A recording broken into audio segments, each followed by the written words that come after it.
Lost and found. Sophia couldn't sleep all night. She was too excited. Early in the morning, her father woke her. "Come on, Sophia, it's time to get up. The station is quite far." Sophia quickly dressed and was soon ready. She skipped breakfast, feeling too nervous. Today, she was embarking on her first train journey, all alone, to visit her aunt in Crestville. Sophia and her father left the village and began to walk to the station. It was a long way. The journey was a lengthy one, and they reached the station around midday.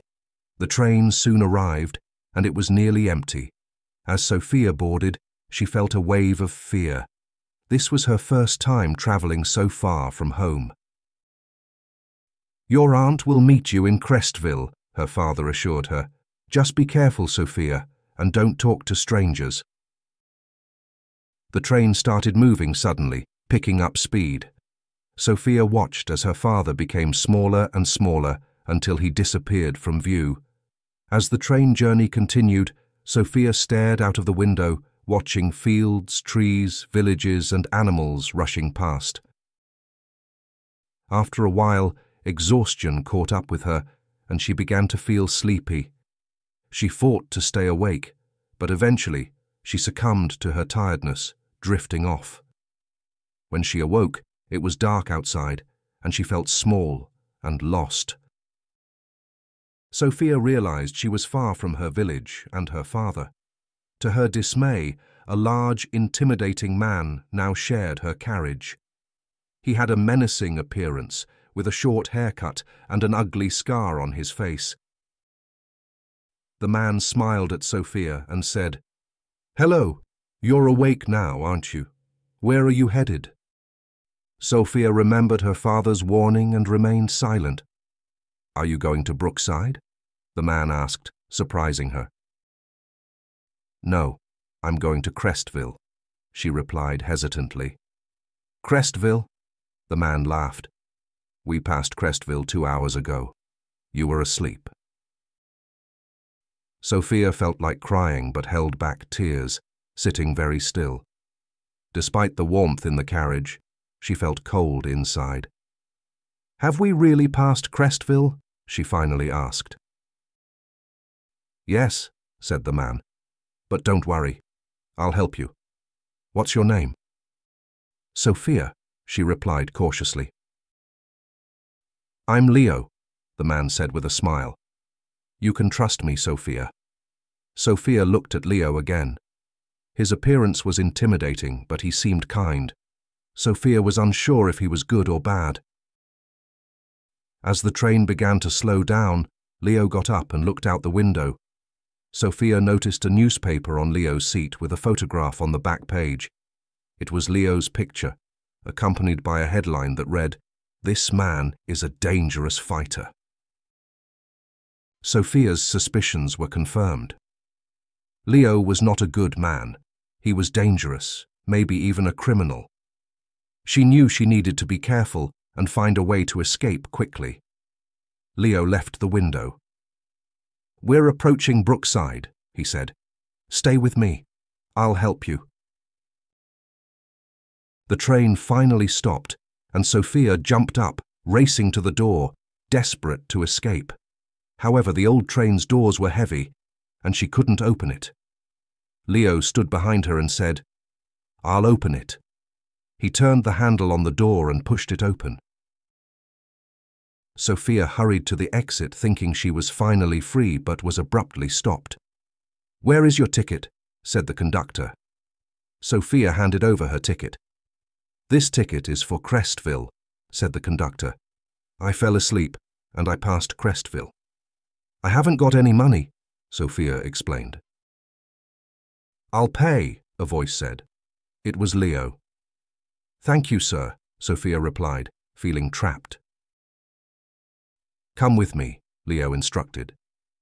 Sophia wanted to run away, but she was too frightened of Leo. She was also tired and lost in a big, unfamiliar town. Brookside was vast, and Sophia didn't know anyone there. Leo hailed a taxi and said, "Get in, Sophia." She complied, and Leo directed the driver, "The Boxer Hotel." The taxi journey took them through wide, bustling streets with cars, shops, and people everywhere. Eventually, they turned into a small, dimly lit street and stopped. Leo got out and paid the taxi driver. Sophia scanned the street, feeling helpless. "Come on, Sophia," Leo urged. She followed him into the hotel, where they found a cafe that didn't look very clean. 2 men were drinking and playing cards. Seeing Leo, one of the men said, "Hello, Leo Mai. Come and have a drink. Who's the pretty girl?" Leo removed his coat and sat down. "Hello, Oscar. Hello, Victor," he greeted them. "This is Sophia. She's lost." The men laughed, and Oscar remarked, "Lost, is she? Poor Sophia. You're a lucky man, Leo. Have a drink." Leo offered Sophia a chair, and she sat down, nervously eyeing the men. Oscar had a moustache, while Victor was missing some front teeth. They appeared rough and tough, and Sophia sensed danger. The men continued to drink, and Oscar handed Sophia a glass, insisting, "Come on, Sophia, drink some wine." Sophia pushed the glass away, remembering her father's warning not to eat or drink anything from strangers. She thought, "I mustn't eat or drink anything. These men might drug me, and I'll fall asleep." Ignoring her refusal, Leo called the waiter and ordered dinner. "Bring some good hot food," he instructed. The waiter brought the food, and Victor served some on a plate for Sophia. It looked delicious, and Sophia, forgetting her fears, began to eat quickly. She finished everything on her plate, and the men watched her, laughing. Sophia's fear returned, and she felt very uneasy. "Come on, Sophia," Leo said. "You're tired. You must go to bed now." Sophia didn't eat or drink anything more. Leo helped her to her room, locking the door securely. Downstairs, the men continued to drink and play cards, their voices audible to Sophia. After a long while, she fell asleep. Sophia woke up late, the sun shining outside. The waiter sat on the street smoking a cigarette and reading a newspaper. Sophia surveyed the room. It was dirty, with old papers strewn about. In one corner, she spotted a small table with some items on it. An idea struck her. On the table was a biro, and Sophia found a piece of paper on the floor. She wrote a note. "Please help me. I want to go to Crestville. My aunt is waiting for me there. I must escape. I have no money and no friends. Sophia." She threw the note out of the window, and the waiter picked it up. Reading the note, he smiled at her and entered the hotel. Sophia heard voices outside her room, and someone unlocked the door. The waiter entered, followed by a policeman. Sophia panicked, thinking, "He's brought a policeman."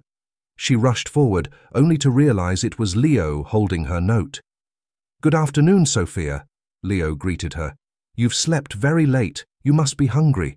Come and have some food. We're going soon." Sophia understood that the waiter and Leo were friends and that her escape plan had failed. She went downstairs with Leo, although she wasn't hungry and didn't touch her food. In the street outside, Leo talked to a man, leaving Sophia anxious about their intentions. When Leo returned, he urged her, "Come on, Sophia. We must go now. A taxi is waiting outside." Sophia, feeling apprehensive, asked, "Where are we going?" Leo glanced at her and replied, "I'll take you to your aunt later. First, I have an important job to do." He smiled, but it was an unsettling smile, given his appearance. The taxi came to a halt eventually, and Leo and Sophia disembarked outside a large building with a sign that read Brookside Arena. Sophia began to understand their destination. Leo was a boxer, and the headline on the newspaper meant that he was a renowned fighter. not a criminal. Sophia followed Leo into the building, a vast hall with seats all around and a boxing ring in the center. Two men, Oscar and Victor, were waiting for them. Leo instructed Sophia to stay with them and assured her, "I must go now." Oscar and Victor greeted Leo and wished him luck, confident he would win. Sophia watched the match with bated breath, her hands clutching the seat tightly. The crowd chanted, "Leo! Leo!" as he entered the ring, raising his hands in acknowledgement. The fight began, with Leo facing a formidable opponent named Marco. Although Marco was younger, he was a skilled fighter. He moved swiftly, attempting to land blows on Leo, who dodged skillfully. Leo had long arms and retaliated with powerful punches, striking Marco repeatedly. Sophia was on edge, watching the intense battle. Leo continued to hit Marco hard, but Marco refused to go down. Leo began to tire, his movements slowing. Sophia grew increasingly concerned. But then, with determination, Leo launched a final attack. Despite his battered appearance, he struck Marco with all his strength. Marco fell to the ground and lay motionless. The referee began to count. 1, 2, 3, 4. Marco struggled to get up but couldn't. The count continued. 5, 6, 7. Sophia and the crowd shouted, "Leo! Leo!" as Marco remained on the ground. 8, 9, 10. The fight was over. Leo had won. Sophia couldn't contain her joy, cheering loudly. "Well done, Leo! Well done, Leo!" However, amidst the thunderous applause, her voice went unnoticed. After the fight, Oscar and Victor escorted Sophia to the dressing room to reunite with Leo, who was resting. Sophia surprised Leo with a cheerful greeting. "Hello, Leo. You were great." Leo was taken aback, remarking, "Hello, Sophia. You're different now. You didn't talk to me before." Sophia, full of apologies, said, "I'm sorry, Leo. I was frightened. I know I was wrong. I'm not frightened now." Leo smiled warmly, saying, "I'm glad to hear that, Sophia." Sophia's suspicions about Leo had been unfounded. She realized her earlier mistake and felt relieved. "Come on, Sophia," Leo said. "We'll go to Crestville now. Your aunt is waiting for you." Sophia bid farewell to Oscar and Victor, getting into a taxi with Leo. As they embarked on the journey to Crestville, Sophia asked Leo many questions, and they talked and laughed, creating a connection that wasn't there before. Their journey finally led them to Crestville, where it was nighttime. Leo was familiar with the area and quickly found Sophia's aunt's house. They knocked on the door, and when Sophia's aunt opened it, she burst into tears. "Oh, Sophia, Sophia!" she exclaimed. "Thank God you're here at last." Then she noticed Leo and his battered face, inquiring, "Sophia, who is this man?" Sophia explained the whole situation. "Auntie, please don't be angry. This is Leo. I fell asleep on the train and passed Crestville. Leo helped me. He took me to a hotel and brought me to Crestville in a taxi." Sophia's aunt studied Leo again before disappearing into the house. She returned with a newspaper in hand, bearing Leo's photograph and the headline. "Are you Leo the boxer?" she asked. Leo confirmed, and Sophia's aunt was delighted. Leo was famous, and everyone knew him. "Come in, Leo," she invited. "Please, sit down. Will you have some tea?" Sophia sat in the room with her aunt and Leo, remaining silent. She felt content. Her aunt asked Leo many questions, laughing throughout the conversation. She liked him. As the night grew later, Leo realized it was time to leave. "I must go now, Sophia," he said. Can I come and see you again sometimes? Sophia agreed, smiling at him warmly.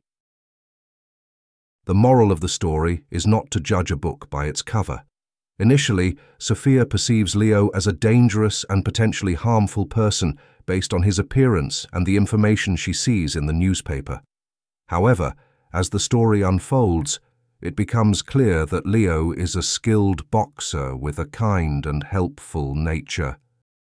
It's important to look beyond external appearances, question assumptions, and recognize that people may surprise us with their true character and intentions.